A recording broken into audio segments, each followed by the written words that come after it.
Bien, hermanos, el domingo anterior empezamos a considerar la continuidad que existe entre Israel y la iglesia. Estamos hablando de que hay una unidad entre el pueblo de Israel del Antiguo Pacto y la iglesia del Nuevo Testamento, y decíamos que aunque la doctrina dispensacionalista enseña que Dios tiene dos pueblos completamente distintos y que no existe en cierto sentido una unidad y continuidad entre Israel y la iglesia, es que las Escrituras nos enseñan una cosa totalmente contraria a eso.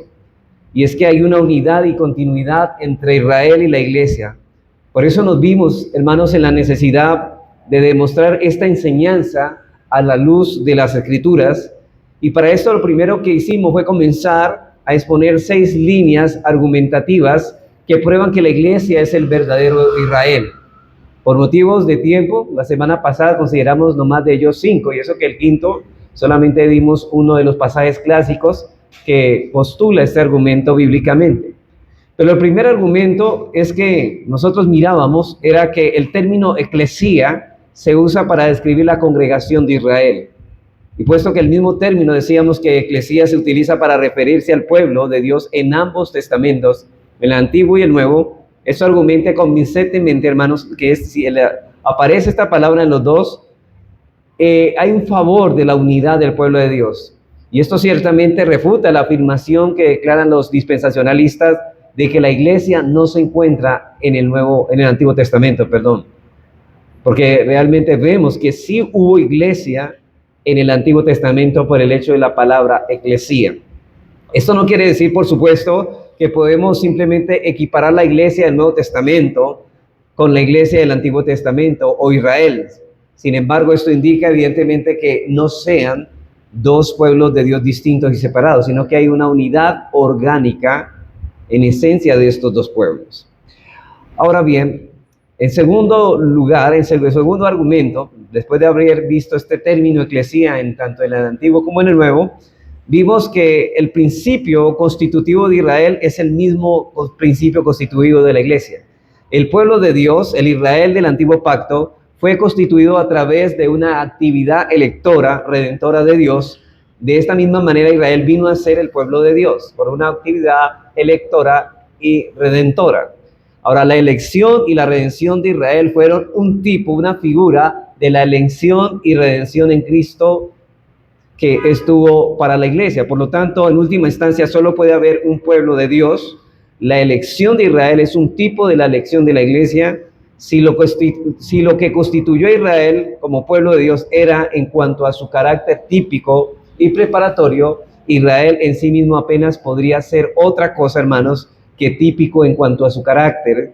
Sin embargo, hermanos, la relación típica de Israel con la iglesia confirma la unidad del pueblo de Dios, y esto confirma, en otras palabras, que al final solo existe un pueblo de Dios. Eso lo vimos a lo largo de esa enseñanza. El tercer argumento que vimos dice que el Nuevo Testamento afirma directamente que la iglesia es el verdadero Israel de Dios. El tercer argumento es que dice la Biblia, el Nuevo Testamento más exactamente, que la iglesia es el verdadero Israel de Dios. Vimos ciertos versículos que confirman entre ellos. Yo solamente voy a citar uno de los muchos que citamos, y uno más diciente, más explícito, es Gálatas 6:16, donde el apóstol Pablo describe a la iglesia como el Israel de Dios.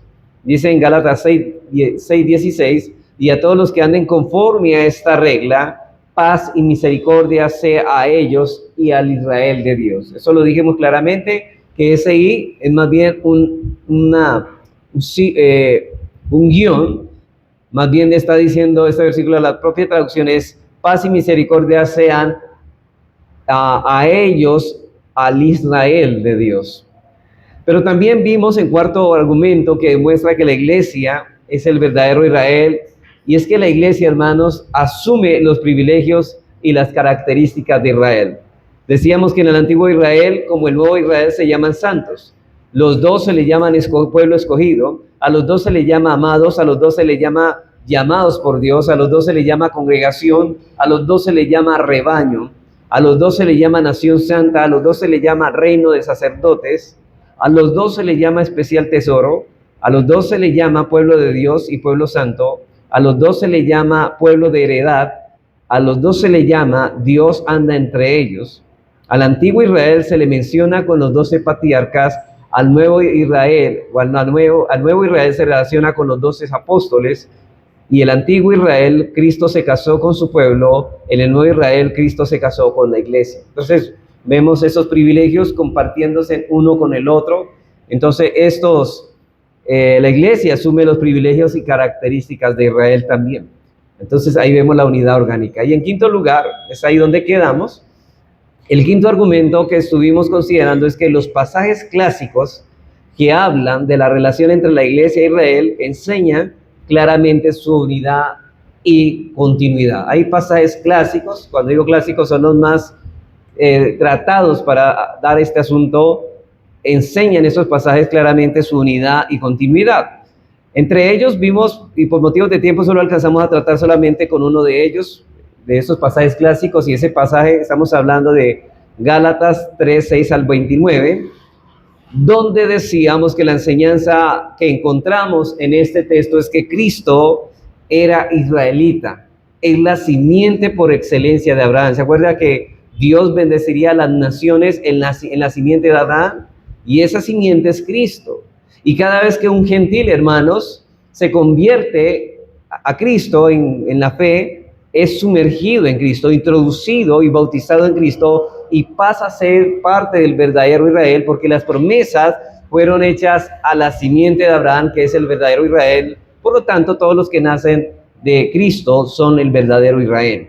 Dice en los versículos 26 y 27 de Gálatas 3, dice, pues todos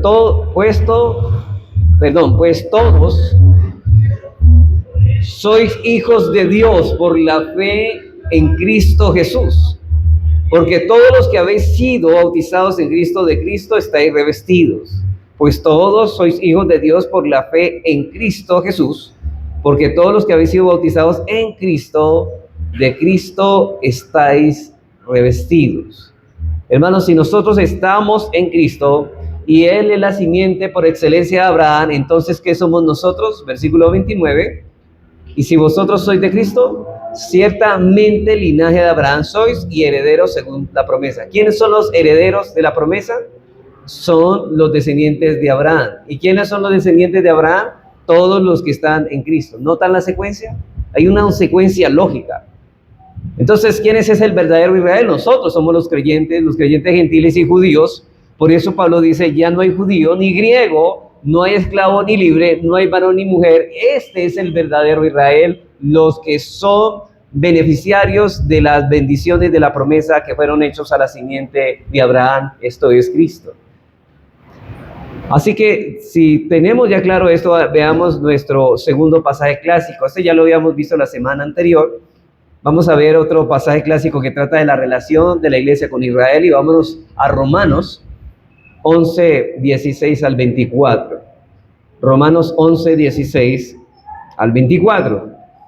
Aquí Pablo va a comparar la unidad del pueblo de Dios, el verdadero Israel, con una mata de olivo. Bueno, el olivo no es un árbol, ¿no? El olivo es una mata. Pero vamos a mirar que aquí dice en Romanos 11, 16 al 24, si las primicias son santas, también lo es la masa restante. Y si la raíz es santa, también lo son las ramas. Pues si algunas de las ramas fueron desgajadas, y tú siendo olivo silvestre has sido injertado en lugar de ellas, y has sido hecho participante de la raíz y de la rica savia del olivo, no te jacte contra las ramas, y si te jactas, sabe que no sustentas tú a la raíz, sino la raíz a ti. Pues las ramas, dirás, fueron desgajadas para que yo fuese injertado. Bien, por su incredulidad fueron desgajadas, pero tú por la fe estás en pie. No te ensoberbezcas, sino teme, porque si Dios no perdonó a las ramas naturales, a ti tampoco te perdonará. Mira pues la bondad y la severidad de Dios, la severidad ciertamente para con los que cayeron, pero la bondad para contigo, si permaneces en esa bondad, pues de otra manera tú también serás cortado. Y aún ellos, si no permanecieren en incredulidad, serán injertados, pues poderoso es Dios para volverlos a injertar, porque si tú fuiste cortado del que por naturaleza es olivo silvestre, y contra naturaleza fuiste injertados del buen olivo, ¿cuánto más estos que son las ramas naturales serán injertados en su propio olivo? Hermanos, Pablo aquí primeramente habla de la rica raíz del olivo. Y eso claramente, hermanos, preguntamos, ¿a qué hace referencia la raíz aquí? Pues a los patriarcas, por los cuales se hizo el pacto con Abraham.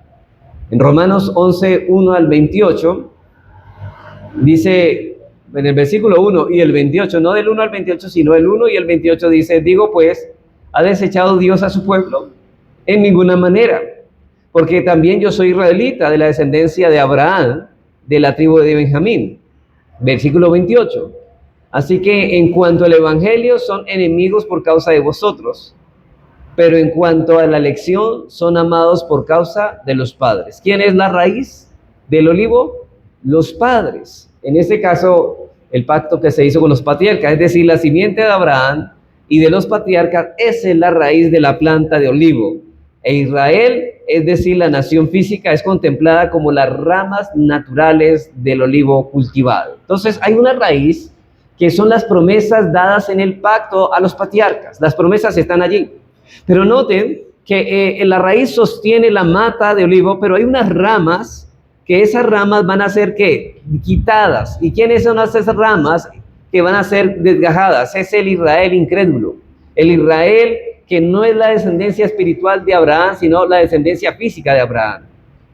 Entonces, es decir, la nación física está contemplado como las ramas naturales. Por eso es el versículo 16, si las primicias son santas, también lo es la masa restante, y si la raíz es santa, también lo son las ramas. Los judíos son las ramas naturales. También lo vemos en el versículo 19. Noten el versículo 19, pues las ramas dirás, fueron desgajadas. ¿Quiénes fueron desgajados? Los judíos incrédulos de la mata de olivo. Porque si tú fuiste cortado del que por naturaleza es olivo silvestre y contra naturaleza fuiste injertados en el buen olivo, y aquí está hablando de el injerto, son los gentiles creyentes, fueron injertados en ese olivo. ¿Cuánto más estos que son las ramas naturales serán injertados en su propio olivo? Así que ya en el Antiguo Testamento se compara a Israel con una mata de olivo. Por ejemplo, ustedes pueden leer Jeremías 11:16 y Oseas 14:6, y vemos claramente que en esos textos se habla de Israel como un olivo. Un olivo. Ya se hablaba del pueblo de Israel como un olivo. Ahora, ¿qué pasó con esta mata de olivo? Es la pregunta. Bueno, que las ramas que no aceptaron a Cristo fueron desgajadas. Noten el que en la mata, las ramas que no dieron fruto fueron incrédulas, fueron desgajadas, fueron arrancadas. Aquí tenemos un olivo que tiene muchas ramas, las cuales son el verdadero Israel y el pueblo de Dios, y las ramas incrédulas fueron desgajadas y fueron cortadas de la mata de olivo. Y dice Pablo en el versículo 5, así también, aún en este tiempo, ha quedado un remanente escogido por gracia. ¿De quién? De los judíos. O sea, las ramas, que habían ramas del olivo, unas fueron arrancadas, ¿y quiénes fueron las que quedaron? El remanente escogido, ¿de dónde? Del pueblo de Israel terrenal, de la nación de Israel, que un remanente, lo que hablábamos esta mañana. Versículo 17, pues si algunas ramas fueron otra vez desgajadas, no todas, porque el mismo Pablo dice ser israelita, él dice que es de las ramas que no han sido desgajadas, dice los gentiles creyentes, dice Pablo, han sido injertados en el olivo. O sea, unas fueron arrancadas del buen olivo y otras fueron injertadas, los gentiles. Entonces noten que del remanente de los creyentes del antiguo pacto se sumaron los gentiles ahora del nuevo pacto, y juntos hacen parte de una mata de olivo, o sea, de un mismo pueblo cuya raíz son las promesas dadas a los patriarcas. Usted dice, bueno, ¿cuáles son las promesas? Eso lo vimos en la teología del pacto, cuando hablamos, ¿qué? De las promesas del nuevo pacto, del pacto de gracia en Cristo. Así que el versículo 17 dice, pues si algunas de las ramas fueron desgajadas, los judíos incrédulos, y tú siendo olivo silvestre has sido injertado en lugar de ellas, los gentiles creyentes, y has sido hecho participante de la raíz y de la rica savia, o sea, las promesas ¿Se acuerdan las promesas de este nuevo pacto? Que la ley iba a ser escrita en nuestro corazón, que nosotros íbamos a conocer a Dios y que nuestros pecados iban a ser perdonados. Eso es lo que está diciendo aquí, que esa raíz, nosotros ya participamos de la rica savia del olivo, de esas bendiciones que fueron prometidas en el Antiguo Testamento y que ahora son manifestadas en el nuevo pacto. Versículo 24, porque si tú fuiste cortado de lo que por naturaleza es olivo silvestre y contra naturaleza fuiste injertados en el buen olivo, es decir, los gentiles. Entonces, ¿cuál es la enseñanza de Pablo aquí en este texto? Bueno, que Dios no hizo una mata de olivo nueva, sino que injertó en la planta de olivo de Israel, ¿a quién? A los gentiles. Desgajó a los incrédulos, al Israel incrédulo, e injertó a los gentiles creyentes. Y ahora nosotros somos esas ramas naturales de olivo injertadas contra naturaleza en esa mata. En otras palabras, Romanos 11 enseña lo mismo que Gálatas 3. Vosotros sois linaje ¿de quién? De Abraham, porque estáis en Cristo. Y todo esto apunta a la unidad orgánica y federal del pueblo de Dios. Hay un solo olivo y lo mismo vemos, pero de una manera más clara. Vamos a mirar ahorita en Efesios. Pero noten, lo que vimos en Romanos nos habla claramente esa metáfora de un solo olivo. ¿Cuántos pueblos de Dios hay? Uno. Eso es lo que nos está diciendo. Los creyentes del antiguo pacto disfrutan de las mismas bendiciones que nosotros disfrutamos ahora en el nuevo pacto. Ahora, mucho mejor, ¿no? En este pacto, ¿no? Que se ven más claras y manifestadas. Pero ellos fueron salvos por fe igual que nosotros. Ahora, en Efesios 2, 11 y 20 se ve mucho más claro esto. Y lo primero que encontramos en el versículo 12, dice que los gentiles, vamos a ver un bosquejo de este pasaje, pero iniciemos desde el 12. En el versículo 12, el enunciado es que los gentiles en otro tiempo estaban alejados de la ciudadanía del reino de los cielos. ¿Qué es lo que estaba diciendo? Que nosotros, los gentiles, antes de ser creyentes, no éramos israelitas. Ahora, ¿qué significa? Si no lo éramos, ¿qué está diciendo? Que ahora sí lo somos. Versículo 12. Dice, por tanto, acordaos que en otro tiempo vosotros, los gentiles, en cuanto a la carne, erais llamados incircuncisión, por la llamada circuncisión hecha de mano en la carne. Es decir, ¿por qué éramos llamados circuncisión? Incircuncisión porque no teníamos la señal que ellos tenían los judíos.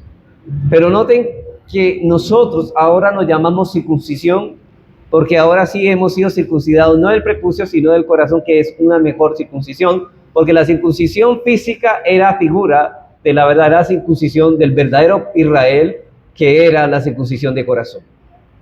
Y en el versículo 13, los gentiles nos dice que después de estar lejos, de no ser ciudadanos de Israel, ni estar injertados en el buen olivo, y no estar unidos a Cristo, porque estar unidos a Cristo es estar injertados al buen olivo. ¿Se acuerdan que hablábamos que una vez que creemos estamos unidos a Cristo? O estar unidos a Cristo es estar unidos en el buen olivo. Es decir, ¿quién es el olivo? Cristo. ¿Quién es el verdadero Israel? Cristo. Ahora bien, los gentiles, ahora en el versículo 13 nos dice, han sido hechos cercanos. Dice, pero ahora en Cristo Jesús, vosotros que en otro tiempo estabais lejos, habéis sido hechos cercanos por la sangre de Cristo. ¿Se acuerda qué bendición obtuvimos por la sangre de Cristo? El perdón de nuestros pecados. ¿Qué es lo que nos alejaba de Dios? ¿Qué es lo que nos mantenía lejos de ser pueblo de Dios? Que nuestros pecados no habían sido perdonados. ¿Qué es lo que nos separa de Dios? El pecado. Pero la sangre nos ha hecho cercanos, nos ha reconciliado con Dios. Versículo 14 al 20, vamos a mirar qué dice aquí. Dice que el haber traído a los gentiles ocurre a través del trabajo de Cristo. ¿Cómo sucede que los gentiles han sido traídos al pueblo de Israel? Que el trabajo, la obra de Cristo. Leamos el versículo 14. Porque Él, Cristo, es nuestra paz, que de ambos pueblos no hizo dos pueblos distintos, hizo uno, derribando la pared intermedia de separación. Hermanos, es curioso que los dispensacionalistas lo que hacen es volver a construir la pared en vez de derribarla. Ustedes no sé si acuerdan, hermanos, que en unos años después de la Segunda Guerra Mundial Alemania quedó dividida en Alemania Oriental y Alemania Occidental. ¿Y sabe qué es lo que dividía ese pueblo de uno? Aunque eran hermanos, porque eran de raza germana, lo que les separaba era un muro. ¿Y qué hizo para que ellos se volvieran a unir como un solo pueblo alemán? El muro fue derribado. ¿Y cuántos pueblos quedaron? ¿Eran dos o uno? Uno. Pues precisamente lo que nos está diciendo aquí Pablo, que el muro fue derribado. Dice, la pared intermedia de separación fue derribado, derribando la pared. Cristo con su obra derribó la pared de separación. En tanto, ahora los pueblos, el pueblo de Israel y los gentiles, ahora los dos, siendo creyentes, ya no son dos pueblos, sino un pueblo en Cristo.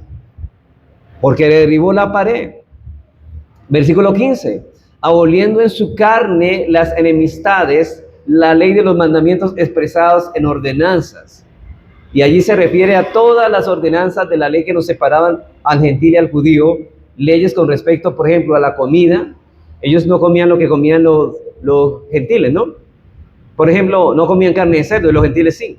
¿Ustedes recuerdan, hermanos, cuando Pedro, Dios le envió a que le predicara el evangelio a Cornelio?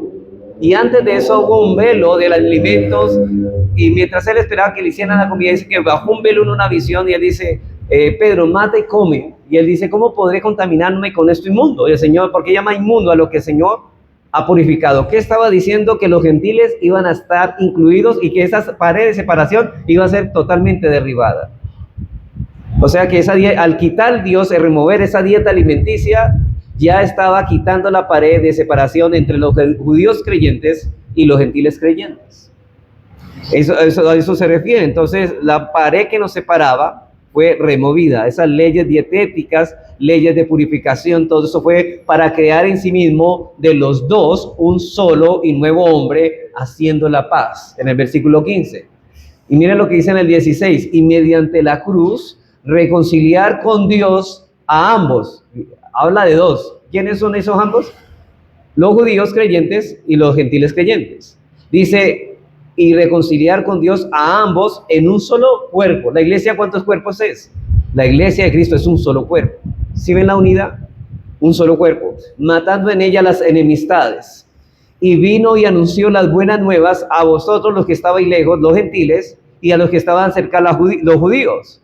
Porque por medio de él, los unos y los otros, tenemos entrada por un mismo espíritu al Padre, no por dos distintos espíritus, sino por el mismo espíritu, en un solo cuerpo, siendo solamente un pueblo. Y versículo 19 dice, así que ya no soy extranjeros, ustedes ya no son extranjeros, al decir, ustedes ahora son israelitas, ya no son extranjeros del pueblo de Israel, ahora ustedes son ciudadanos del reino de los cielos. Ahora no son ni advenedizos, sino conciudadanos de los santos y miembros de la familia de Dios. ¿Cómo se le llama a la iglesia en la Biblia? La familia de Dios. Y noten esto, versículo 20. Edificados sobre el fundamento de los apóstoles y profetas, siendo la principal piedra del ángulo Jesucristo mismo. Edificados sobre el fundamento. O sea, ¿dónde se fundamenta la iglesia, el único pueblo de Dios? Sobre el fundamento de los apóstoles y profetas, es decir, la palabra revelada. Ahí es que se edifica el único pueblo que Dios tiene. Así que judíos y gentiles son una sola nación, son una sola familia, solo hay un templo, solo hay un cuerpo, solo hay un olivo, porque solo hay un pueblo de Israel y solo hay un rebaño. No hay más pueblos de Dios. Así que lo que enseñan los dispensacionalistas está totalmente contrario a lo que las Escrituras nos enseñan de manera muy clara y enfática. Y vamos a mirar el sexto argumento, el último argumento, que nos demuestra que la unidad entre Israel y la iglesia, y es que las Escrituras enseñan la unidad escatológica del pueblo de Dios. Hay una unidad escatológica.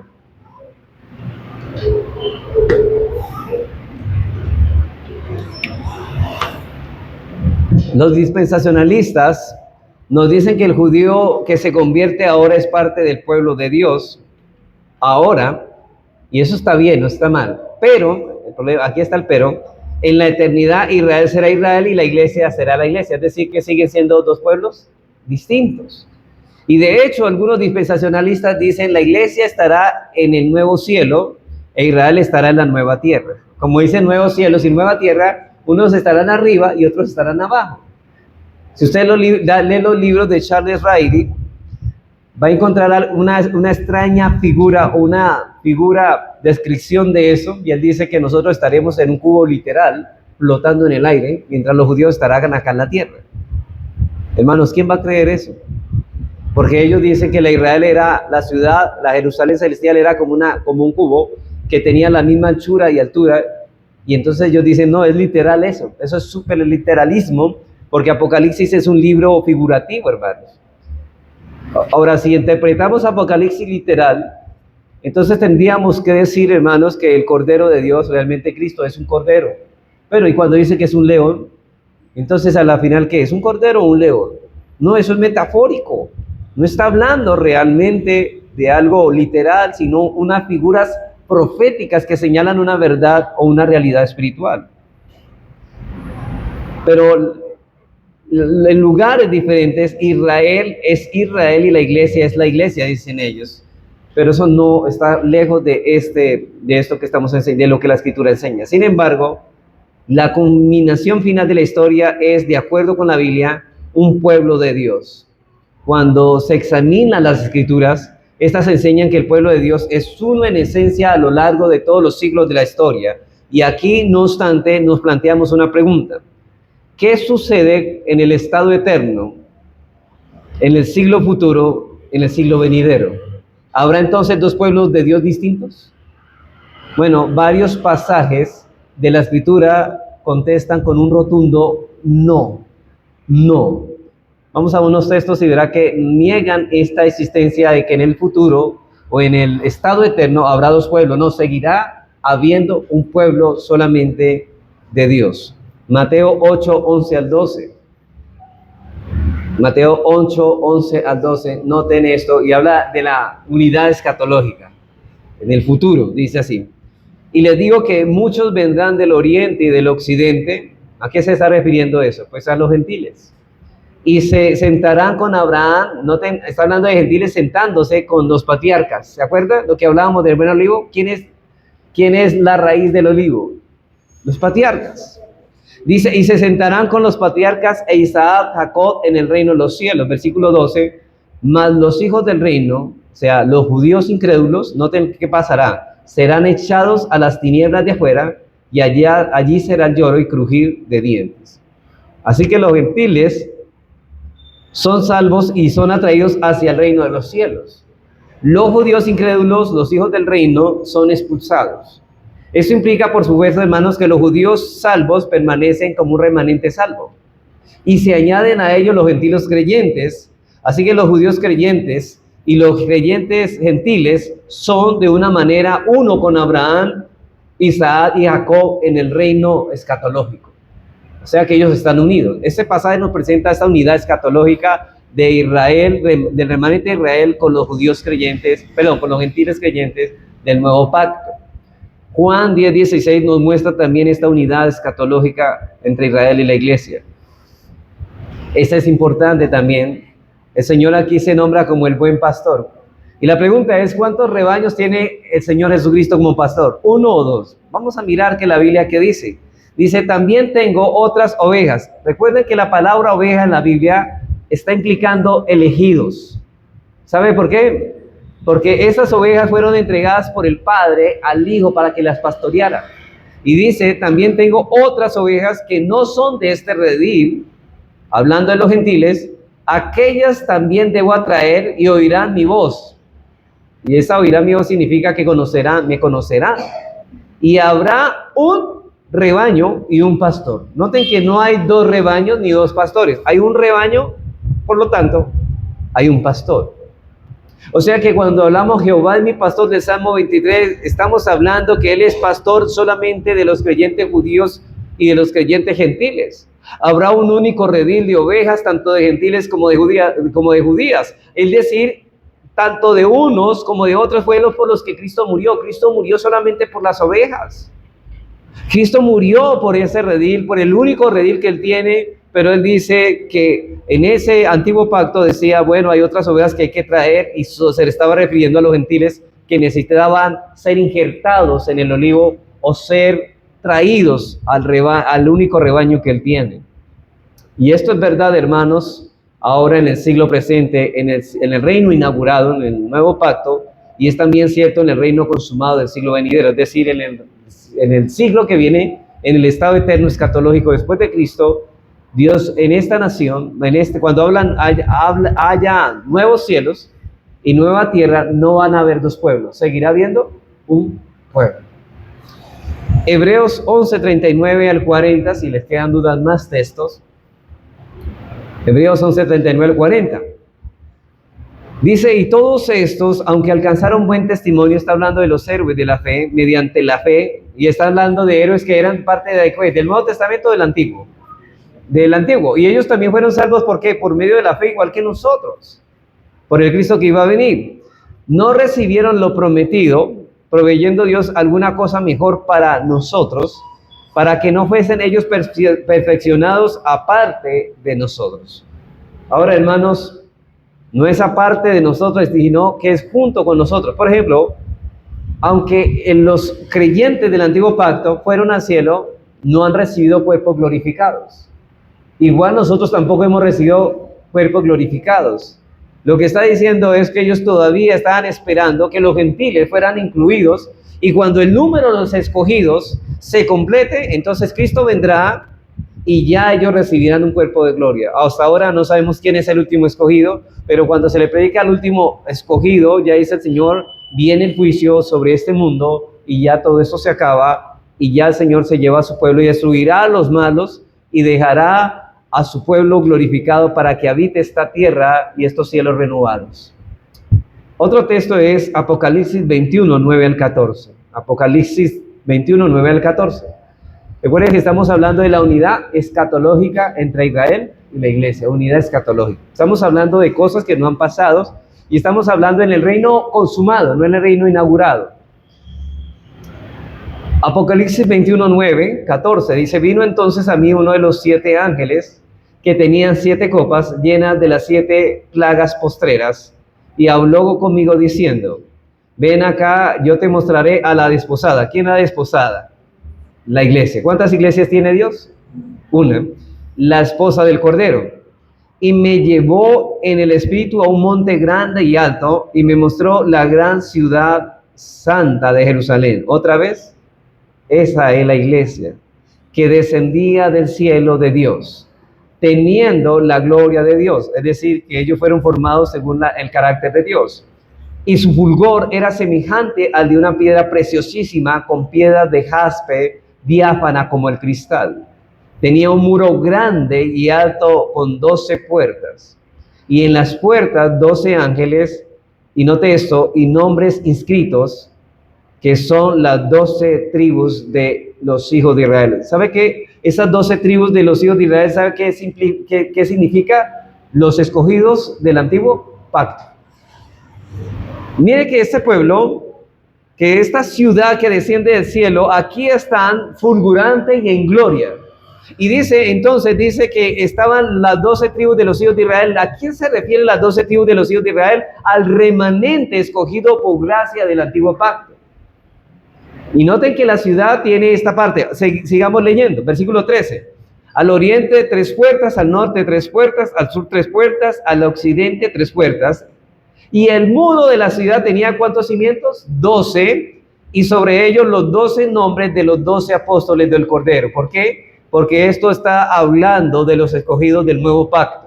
O sea que la misma ciudad está hablando de los escogidos del antiguo pacto y de los escogidos del nuevo pacto. Son una sola ciudad, no 2 ciudades. Obviamente está hablando con figuras y casi no se puede entender así, pero aquí está hablando cómo se edifica la iglesia, edificado sobre el fundamento de los apóstoles y profetas. La iglesia del nuevo pacto se edifica sobre el fundamento, y aquí está precisamente. ¿Y de dónde salió los escogidos del pueblo del antiguo pacto? Descendientes de Israel, de las 12 tribus de Israel. Ahora, no todos los que descienden de Israel, sino israelitas, solamente un remanente de Israel fue salvo, pero junto con los gentiles forman un solo pueblo. Eso es lo que nos está diciendo Apocalipsis. No es difícil, hermanos, entender Apocalipsis, ¿cierto? Así que en el nuevo cielo y en la nueva tierra hay una ciudad y una sola esposa y un solo rebaño.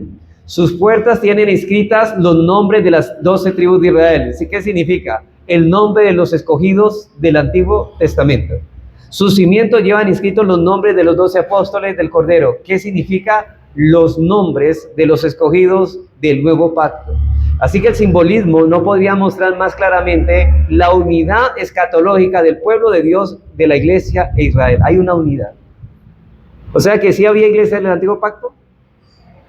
Sí. Pero no era todo Israel terrenal. No, dentro del pueblo de Israel había iglesia, pero no todos eran iglesia de Dios. Pero con esa iglesia, los creyentes del Antiguo Pacto con los del Nuevo, forman un solo pueblo, un solo olivo, una sola esposa, una sola ciudad. Eso es lo que nos cuesta estos textos. Ahora, hermanos, ¿por qué la iglesia es el verdadero Israel? Primeramente, porque el término eclesía se usa para describir a la congregación de Israel. Porque el principio constitutivo de Israel es el mismo que el de la iglesia. Porque el Nuevo Testamento, en tercer lugar, afirma directamente que la iglesia es el verdadero Israel de Dios. 4, porque la iglesia asume los privilegios y las características de Israel. 5, porque los pasajes clásicos que hablan de la relación entre Israel y la iglesia enseñan claramente su unidad y continuidad entre ellos. Y 6, porque las escrituras enseñan la unidad escatológica del pueblo de Dios. Bueno, habiendo demostrado entonces bíblicamente a través de esos 6 argumentos que la Biblia es el verdadero Israel, pasemos a mirar por último, para cerrar esto de la unidad y continuidad de la iglesia, una defensa de la unidad entre Israel y la iglesia. Hermanos, si esto no quedó claro lo que acabé de decir la semana pasada y esto, pues voy a reforzarlo. Voy a dejarlo más claro todavía. Y vamos a presentar una defensa de la unidad que hay entre Israel y la iglesia. Vamos a mirar primeramente la presentación del problema. Estos pasajes, hermanos, que hemos citado anteriormente, demuestran la continuidad que hay entre Israel y la iglesia, la unidad que hay entre ellos. Pero eso levanta un problema. ¿Cómo es posible que aquellas cosas que fueron prometidas a Israel en el Antiguo Testamento se cumplan hoy en la iglesia? ¿Cómo es posible que aquellas cosas que fueron prometidas a Israel en el Antiguo Testamento sean cumplidas hoy en la iglesia? ¿Cómo puede ser la iglesia de una manera apropiada la heredera del Israel del Antiguo Pacto, dado que Israel es Israel y nosotros somos gentiles? Es una buena pregunta que debemos hacernos.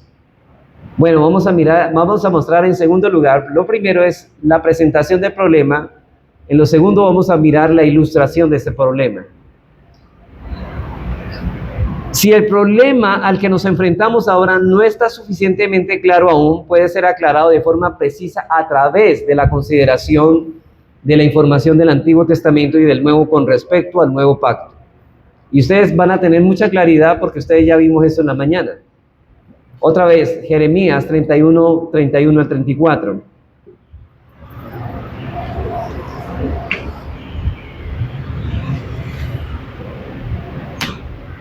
Aquí hay la promesa de un nuevo pacto. Es dirigida a Israel de manera repetida y enfática para ser específicos a la casa de Israel y a la casa de Judá. Jeremías 31, lo leo, dice: he aquí vienen días, dice Jehová, en los cuales haré un nuevo pacto con la casa de Israel y con la casa de Judá. No como el pacto que hice con sus padres el día que tomé su mano para sacarlos de la tierra de Egipto, porque ellos invalidaron mi pacto, aunque yo fui marido para ellos, dice Jehová. Pero ese es el pacto que haré con la casa de Israel después de aquellos días, dice Jehová. Daré mi ley en su mente y la escribiré en su corazón, y yo seré a ellos por Dios, y ellos me serán por pueblo.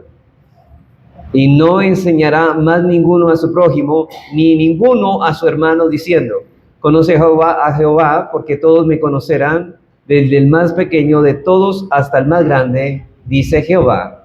Porque perdonaré la maldad de ellos y no me acordaré más de su pecado. La pregunta es: ¿con quién concertó Dios este nuevo pacto? Según Jeremías, con la casa de Israel, con la casa de Judá. Y este texto es bien claro, ¿no? El problema es que en el Nuevo Testamento repetida y enfáticamente se nos dice que ese nuevo pacto fue hecho con nosotros los creyentes. Eso es lo que quiero explicar, hermanos. Jeremías dice que este pacto fue llevado, se concertó con la casa de Judá y con la casa de Israel. Pero cuando llegamos al nuevo pacto, dice que ese pacto se estableció con los creyentes del nuevo pacto, con la iglesia. Veamos eso a la luz de la Escritura, Mateo 26, 28.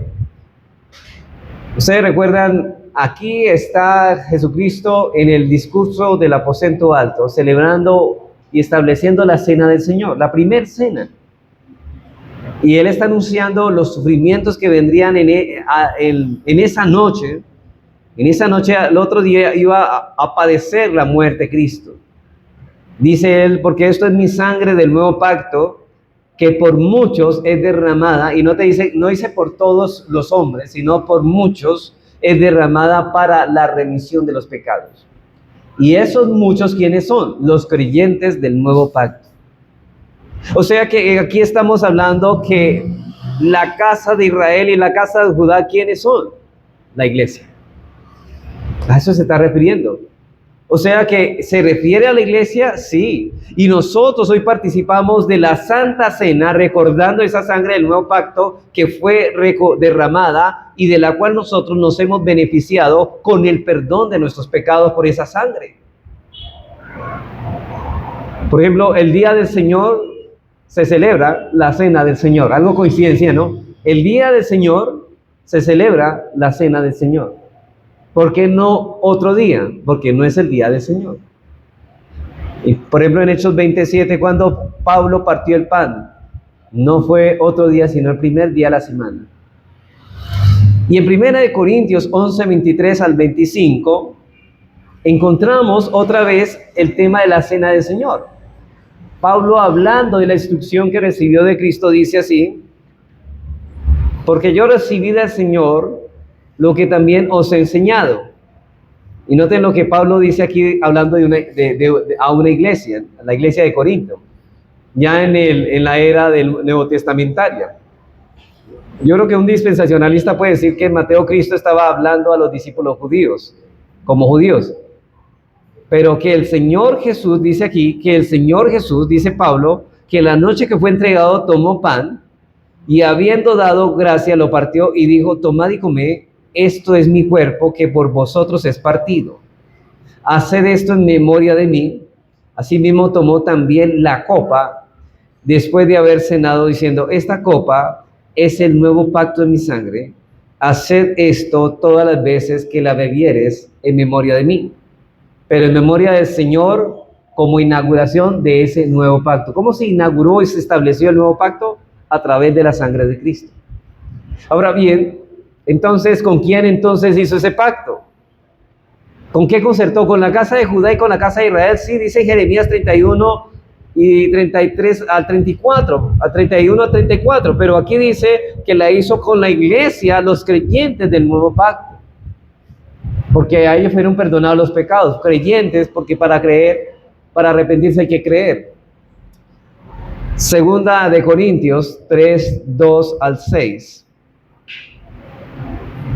Segunda de Corintios 3, 2 al 6. Pablo está hablando aquí de que su ministerio, mire lo que dice de su ministerio, dice: nuestras cartas sois vosotros, escritas en nuestros corazones. ¿No les habla algo de escrita en sus corazones? Las promesas de los creyentes. La ley iba a ser escrita en el corazón.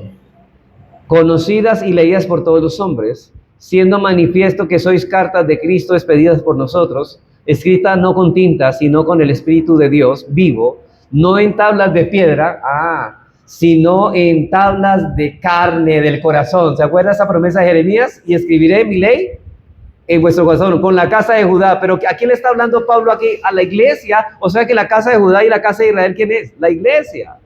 Y dice: y tal confianza tenemos mediante Cristo para con Dios, no que seamos competentes por nosotros mismos para pensar algo como de nosotros mismos, sino que nuestra competencia proviene de Dios, el cual nos hizo ministros competentes, que dice Pablo, de un nuevo pacto, no de letra, sino de espíritu, porque la letra mata, mas el Espíritu vivifica.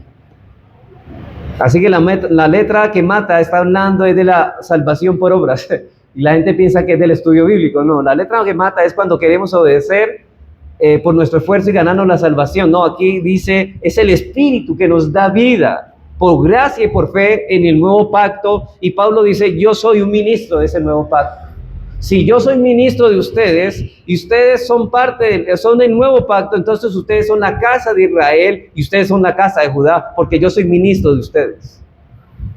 ¿Cómo se edifica la iglesia? Edificado sobre el fundamento de los apóstoles, y Pablo era uno de esos apóstoles, un ministro del nuevo pacto. Pablo se llama a sí mismo ministro del nuevo pacto, Hebreos 8, 6 al 8.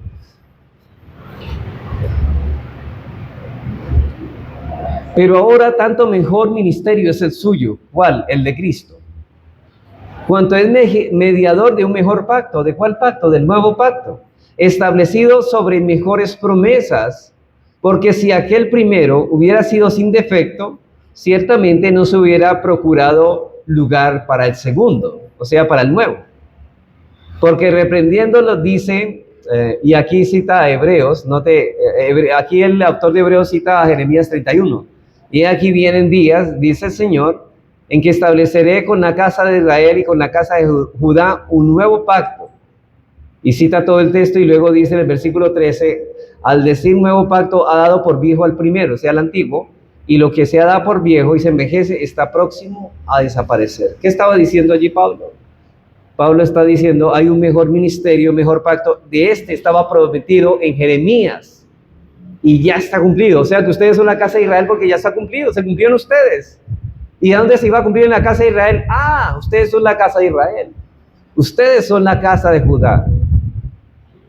Hebreos 10, 15 al 16. Hebreos 10, 15 al 16, dice el autor de Hebreos, y nos atestigua lo mismo el Espíritu Santo, porque después de haber dicho, este es el pacto que haré ¿con quién? Con ellos. ¿A qué cita está citando el autor de Hebreos? A Jeremías 31 otra vez.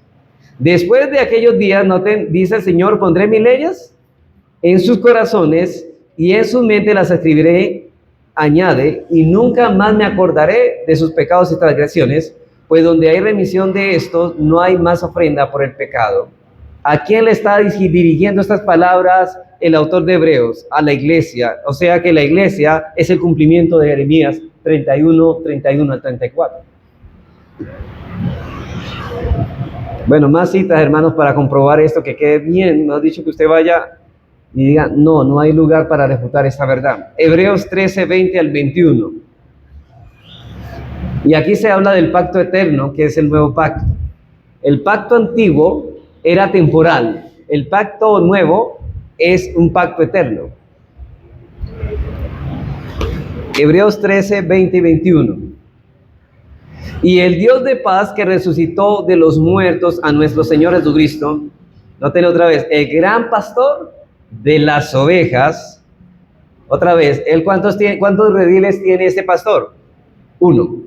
Por la sangre del pacto eterno, o sea que él dio la sangre por estas ovejas, os haga actos para toda obra buena, para que hagáis su voluntad. ¿Sí ves? ¿Cuáles los frutos o la evidencia de nuestra fe? Las buenas obras.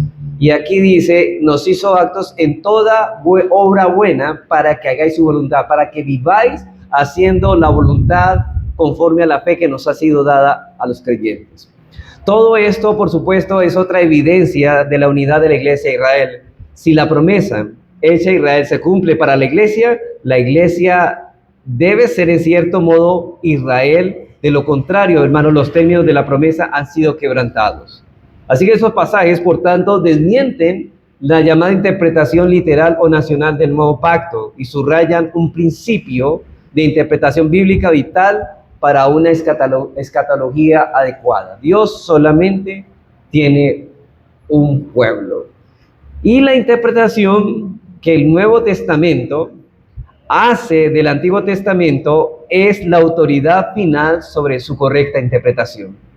Vuelvo a repetir eso. Yo sé que ustedes han leído, no sé si están juiciosos leyendo el libro de Chapel Library, que está hablando de la inspiración de las Sagradas Escrituras, o de la autoridad de las Sagradas Escrituras. Si lo están leyendo, para ustedes les resulta muy familiar esto. La interpretación que el Nuevo Testamento hace del Antiguo es la autoridad final sobre su correcta interpretación. Porque ¿cómo se interpreta el Antiguo Testamento? Con el Nuevo Testamento. ¿Y qué está diciendo el Nuevo Testamento? Que la casa de Israel y la casa de Judá, ¿quién es? La iglesia. Entonces, eso es la autoridad. No tenemos a más a quien apelar. No hay autoridad por encima de esta. Y cualquier interpretación que ignora o contradice el uso del Nuevo Testamento de un pasaje del Antiguo Testamento es incorrecta. Es sorprendente, hermanos, el número de personas que confían más en sus propios principios interpretativos que en los del Nuevo Testamento. Es decir, cuando tomamos el Nuevo Testamento, estamos diciendo cómo interpretaron Cristo y sus apóstoles el Antiguo. Y como interpretaron ellos, debemos nosotros interpretar como Cristo y sus apóstoles interpretaron el Antiguo Testamento. Y esto es precisamente lo que estamos haciendo aquí. Esto nos enseña, hermanos, que el Nuevo Testamento es la autoridad final para interpretar el Antiguo Testamento. Jeremías dice, aquí vienen días, dice Jehová, en los cuales haré un nuevo pacto con la casa de Israel. Y la pregunta es, ¿cómo digo interpretar este texto? ¿Cómo lo interpreta el Nuevo Testamento, el cual es la autoridad final? Como Cristo y los apóstoles son la autoridad final. Ahora bien, ahora mantiene el problema. ¿Cómo puede ser esto? Bueno, por último, la solución del problema. Aunque yo creo que el problema ya está solucionado. Pero vamos a mirar más, reforzarlo. Hay varias cosas que debemos ver aquí, hermanos, que nos explican y confirman la identificación de la iglesia del Nuevo Testamento con el Nuevo Israel. Primero, las promesas hechas a Israel se pueden cumplir a la iglesia porque es el núcleo de la iglesia. El núcleo de la iglesia fue y es el remanente elegido de la nación de Israel. Las promesas hechas a Israel se pueden cumplir a la iglesia porque el núcleo de la iglesia fue y es el remanente escogido de la nación de Israel. El núcleo. Por ejemplo, el Señor dice que deberíamos predicar primeramente a los judíos, después a Samaria y a los rincones de la tierra. Pero lo que decimos es que en el Antiguo Testamento ya había un remanente. Ese es el núcleo. Ese es el núcleo. Y ese es el núcleo de la iglesia, el remanente elegido de la nación de Israel. Así que las promesas a la nación de Israel como nación contenían un elemento condicional. Por supuesto, las promesas no dependían totalmente de la obediencia humana. La condición de la obediencia humana estaba contenida en el contexto del propósito soberano de Dios. Me explico. Es decir, por ejemplo, una condición para ser parte del nuevo pacto, tienes que creer y arrepentirte. Pero bueno, esa condición no es una condición que el hombre pueda cumplir como tal, sino que está contenida en el propósito soberano de Dios. ¿Cómo? Dios dándonos lo que Él mismo condiciona. Si Él pide que creamos y nos arrepintamos, Él mismo se encarga de darnos la fe y el arrepentimiento para que podamos cumplir las condiciones. Sin embargo, a pesar de que deben ser concebidas dentro del marco de la soberanía de Dios, el elemento condicional es claro. Por ejemplo, en Éxodo 19, 5 al 6, ahora pues, si dieres oído a mi voz y guardares mi pacto, vosotros seréis mi especial tesoro sobre todos los pueblos, porque mía es toda la tierra, y vosotros me seréis un reino de sacerdotes y gente santa. Estas son las palabras que dirás a los hijos de Israel. Ahora, de acuerdo con este texto, hermanos, solo los judíos fieles tenían derecho a reclamar estas promesas, no todos los judíos. Solo los judíos tenían derecho a reclamar estas promesas, y no todos los judíos fueron fieles. Veamos Romanos 11, del 3 al 5. Noten, mire, aquí vamos a mostrar que no todo Israel fue fiel. Dice aquí, Señor, a tus profetas han dado muerte. ¿Te acuerdas de Elías? Y tus altares han derribado y solo yo he quedado. ¿Qué pensaba Elías? ¿Que solamente él había quedado como un creyente fiel? Sí. Y procuran matarme. Pero ¿qué le dice la divina respuesta? Me he reservado 7,000 hombres que no han doblado la rodilla delante de Baal. Así también, aún en este tiempo, en el Antiguo Testamento, ha quedado un remanente escogido por gracia. O sea, en el Antiguo Testamento había un remanente que pudo cumplir las condiciones porque Dios le suplió las facultades para poder cumplir las condiciones, y ellos permanecieron fieles no por sí mismos, sino por la soberanía de la gracia de Dios en ellos. Es como decir, nosotros no somos salvos por lo que somos mejores que otros, sino porque Dios quiso salvarnos y nos otorgó las condiciones de esa salvación. Así que ese remanente del tiempo de Elías fue escogido, ¿por qué? ¿Por mérito? ¿Por obras? Por gracia, dice Pablo. Y dice Pablo que así siempre ha sido un remanente, pero no todos los judíos fueron fieles. En segundo lugar, un subpunto de este punto, las promesas para la nación de Israel se cumplieron repetidamente solamente ¿para quién? Para el remanente de los judíos fieles. Vamos a mirar esto. Esto fue así en toda la generación del Éxodo, toda la generación a los cuales la tierra prometida les había sido anunciada, murió sin recibirla. ¿Se acuerdan que decíamos que todos los que salieron de Egipto murieron en el desierto? Solamente 2 fieles entraron a la tierra prometida, Josué y Caleb. ¿Y por qué? Porque solo esos 2 fueron fieles, porque solamente ellos fueron creyentes. La generación del exilio, ¿se acuerdan cuando fueron exiliados en Babilonia? Ilustra este punto. La promesa del retorno a la tierra en Jeremías 29, 10 al 14, no se cumplió para todos, sino para unos pocos. Un remanente fiel solamente pudo regresar del cautiverio babilónico. Dice ahí en ese texto, hermanos, que acabé de citar, Jeremías 29, 10 al 14, dice, porque así ha dicho Jehová, cuando en Babilonia se cumplan los 70 años, yo os visitaré y despertaré sobre vosotros mi buena palabra para haceros volver a este lugar. Porque yo sé los pensamientos que tenga acerca de vosotros, dice Jehová, pensamientos de paz y no de mal, para daros el fin que esperáis. Entonces me invocaréis y vendréis y oraréis a mí y yo os oiré, y me buscaréis y me hallaréis, porque me buscaréis de todo vuestro corazón. Y seré hallado por vosotros, dice Jehová, y haré volver vuestra cautividad, y os reuniré de todas las naciones y de todos los lugares donde os arrojé, dice Jehová, y os haré volver al lugar donde os hice llevar. Hermanos, ¿para quién era esa promesa del exilio? Para esos que iban a volverse a Dios de todo corazón, que se iban a convertir a Dios, que iban a arrepentirse, que iban a creer. De esta manera es dada la promesa a un nuevo remanente. Es decir, hermanos, solamente los judíos fieles que creyeron, solamente ellos regresaron del cautiverio. Y el resto murió en tierras ajenas. Así que la promesa del nuevo pacto es cumplida únicamente para un remanente fiel. Otra vez en Romanos 11, Pablo demuestra que la promesa de Dios no cayó, no fue fallida, porque Él siempre ha tenido un remanente. No todo el que desciende de Israel es israelita. Las promesas, dice aquí, de Dios siempre han tenido un cumplimiento. Versículo 1. Digo pues, ¿ha desechado Dios a su pueblo? En ninguna manera, porque también yo soy israelita. No, Dios no ha desechado a su pueblo, siempre ha habido un remanente de escogidos. Y en Isaías, hermanos, 59, 20 al 21, dice esto: y vendrá el Redentor de Sión, y a los que se volvieren de la iniquidad, los que se volvieren, no todos, sino solamente los que se volvieren de la iniquidad, en Jacob, dice Jehová, este será mi pacto con ellos, dice Jehová, el espíritu mío que está sobre ti, y mis palabras que puse en tu boca, no fallarán de tu boca, ni de la boca de tus hijos, ni de la boca de los hijos de tus hijos, dijo Jehová, desde ahora y para siempre.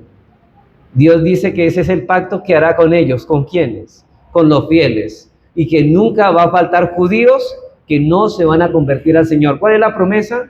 Que siempre del pueblo de Israel, siempre habrá un remanente fiel. Esa es la promesa. Así sean 2, pero un remanente fiel. Y por último, fue profetizado que las promesas del nuevo pacto serían extendidos a sí mismos a los gentiles. No solamente ese remanente fiel iba a ser parte de la iglesia, sino los gentiles que iban a ser añadidos a ser remanente iban a ser parte de la iglesia, el nuevo pacto. Isaías, tanto como Jeremías, profetizó el nuevo pacto. Isaías dijo claramente las bendiciones hechas a Israel rebosarían hacia los gentiles. O sea, las promesas hechas a los fieles del Israel remanente rebosarían, y los gentiles también disfrutarían de esas bendiciones. Ustedes se recuerdan, hermanos, que cuando el pueblo de Israel estaba en tiempo de siega, decían que lo que caía era ¿para qué? Para los extranjeros. Eso estaba indicando que las bendiciones que disfrutaban el Israel fiel también iban a desparramarse para que los gentiles también disfrutaran de esas bendiciones. Dice en Isaías 42, 1 al 6, he aquí mi siervo, yo le sostendré, mi escogido, en quien mi alma tiene contentamiento, he puesto sobre él mi espíritu. O sea, este texto está hablando de los gentiles que van a ser incluidos en el pacto, en el nuevo pacto. Está hablando de Cristo. Él traerá justicia ¿a quién? A las naciones. ¿Qué significa él traerá justicia? Él será su justicia. No gritará ni alzará su voz, ni lo hará oír en las calles, no quebrará la caña cascada, ni apagará el pabilo que humeare, por medio de la verdad traerá justicia. No se cansará ni desmayará hasta que establezca en la tierra justicia, y en las costas esperan su ley. Así dice Jehová Dios, creador de los cielos y el que los despliega, el que extiende la tierra y sus productos, el que da aliento al pueblo que mora sobre ella, y espíritu a los que por ella andan. Yo, Jehová, te he llamado en justicia, y te sostendré por mano, y te guardaré, y te pondré por pacto al pueblo. Pero mire ese pacto al pueblo. ¿Cuál pueblo? Por luz de las naciones. O sea que las naciones alrededor de Israel también iban a ser parte de ese pueblo del pacto, los gentiles. Entonces, cuando decimos que los gentiles somos parte de esas promesas, es un cumplimiento literal, porque eso fue lo que Dios prometió a los gentiles y a todos los que del pueblo de Israel, al remanente del pueblo de Israel. Entonces, en primer lugar, las promesas fueron hechas a Israel y se pueden cumplir en la iglesia porque el núcleo de la iglesia fue y es ese remanente elegido de la nación de Israel. Dios no hizo otro olivo, lo que hizo fue injertarnos en el olivo del remanente fiel. Él nos hizo israelitas. Y la segunda línea, hermanos, perdone que me extienda un poquito, pero la idea es ir terminando. La segunda línea de pensamiento que justifica la identificación de la iglesia como el nuevo Israel es que la cabeza de la iglesia era y es el Mesías de Israel. La segunda línea de pensamiento que justifica la identificación de la iglesia con Israel es que la cabeza de la iglesia era y es el Mesías de Israel. Miren, hermanos, los creyentes del antiguo pacto, cuando pusieron la fe en Cristo, la cabeza federal de ellos era Jesús. Ellos creyeron y fueron salvos por el Cristo que iba a venir. Y ese Cristo que iba a venir iba a morir por los pecados de ellos, por los pecados pasados y por los pecados de ahora, de los creyentes de ahora. En Gálatas 3, 6 al 29, como en 2 de Corintios 1, 19 al 20, no voy a leerlo porque ya no me alcanza, pero lo que quiere decir es que las promesas hechas a Israel son consideradas cumplidas en Cristo. Él es, en el sentido más profundo, Él recibió las promesas del pacto, están en Cristo, y todos los que están en Cristo disfrutan de esas promesas porque están unidos a Él. La semilla y el Israel a la cual fueron hechas y cumplidas las promesas.